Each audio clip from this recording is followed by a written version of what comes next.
Rasta don't come to bow, we come to conquer.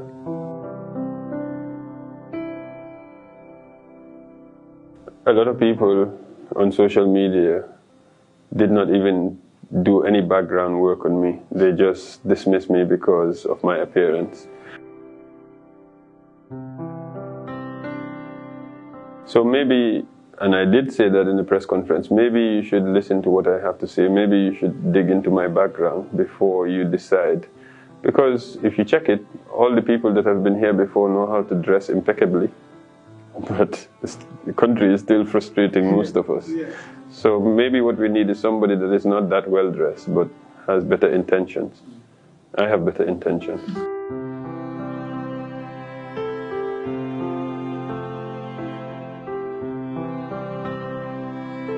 Appearance is not everything. Don't judge the book by the cover. I'm a Gambian and I qualify to stand for president just like everybody else that is standing. And before I started, everybody was saying, well, if you're serious about being president, maybe you should consider cutting off your hair. Yeah. Gambia is too conservative, they wouldn't accept the Rastaman. But it's the Rastaman or the dreadlocks that gave me all the attention. And the 17 parties are still struggling for attention.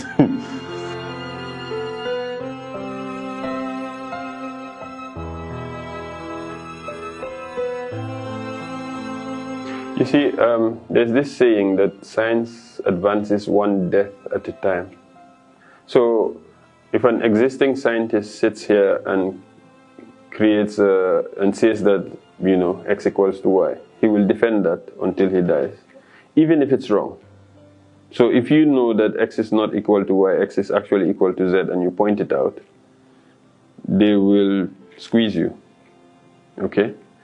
It's the same in politics. It's human nature. People don't like to be wrong. People will defend their wrong even when right is pointed to them. And that's why I believe in that one-term presidency. It's a way of bringing in fresh ideas all the time. Every 5 years, you have a new set of people that come and move it. I think part of Africa's problems is because these people have been there for donkey years and they're not trying to leave. They're not trying to leave. If you've been there for more than 5 years, if you've been there for more than 10 years, you're not working for the Gambia, you're not working for your country, you're not working for Africa, you're working for yourself. Look, if you do the job properly, you shouldn't want to stay there for more than 5 years because it's not an easy job. I don't know why you would want to carry that load. If they say carry this elephant for 10 years, boy, after 5 years you want to put it down. But they all don't see it as carrying an elephant. They see it as a way of, you know, chopping the elephant. So that's the problem. If we do it properly, it's a sacrifice you're making for a set of people that you don't want to be. Look, in America, those people go grey straight away. Obama and co, they all went grey. If you're doing your work properly, you shouldn't want to be there and be the only brain in the world. No. Africa is like 1 billion people. Gambia is 2 million people. You want to tell me I'm the best that Gambia has for the next 50 years? There'll be no space for new ideas because I will think, I have the best ideas. Nobody else that has a competing idea should be allowed to see the light of day. No. So my biggest thing is the one-term presidency because when you're in, it's a different thing from when you're out. But so this is why I said I've already written my resignation. I've dated it 2026. You've written your resignation? I've written my resignation. So it's not an empty promise, it's a legal document that you can hand in to somebody to hold on to it. Even if I wanted to say, this thing is nice, I like the security and ABC. The resignation is there.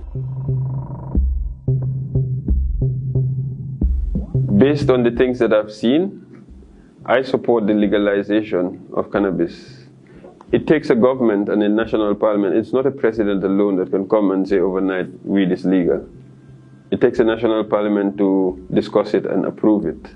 I said, as a nation, we should have a conversation because there's an elephant in the room and we are all ignoring it. If you go to any of these big, now our local artists, at least they're filling the stadium. If you go to the stadium for any of those shows, it's only cannabis you will smell. And the police are sitting right there. But because it's 10,000 strong, they cannot do anything. You see what I'm saying? Anybody that wants to smoke here can smoke. Okay, it's only the few that get caught that will have to now give some money to be left alone. Okay, the ones that don't, you lock them up for smoking. Now you put them in with the criminals and they'll learn how to do crime proper. You know, those things are wrong. If the UN has decriminalized it, and if the WHO is saying there might be medical benefits of cannabis, then maybe we should legalize it and start looking into things like that, because it's hypocritical to allow alcohol and cigarettes and then say no cannabis. I've never seen anybody being arrested for buying a bottle of beer or drinking it in public. So I'm saying as a nation, we should look into that. It is profitable. People are making billions. Morocco, Uganda, they're making billions from this thing. But I'm saying this is me, Bankey, based on what I have seen. I am being honest with myself. As a nation, we are hypocritical. We are like, no, you can't mention that. No, that's a no-go area for me. We are conservative. No, we are not conservative. We pretend to be conservative. And it's about time we bring the issue on the table and talk about it. Everybody put their own opinion. Let's have the truth for once, instead of what we think or what conservative Gambians think. Appearance is not everything. Don't judge the book by the cover. Rasta don't come to bow, we come to conquer.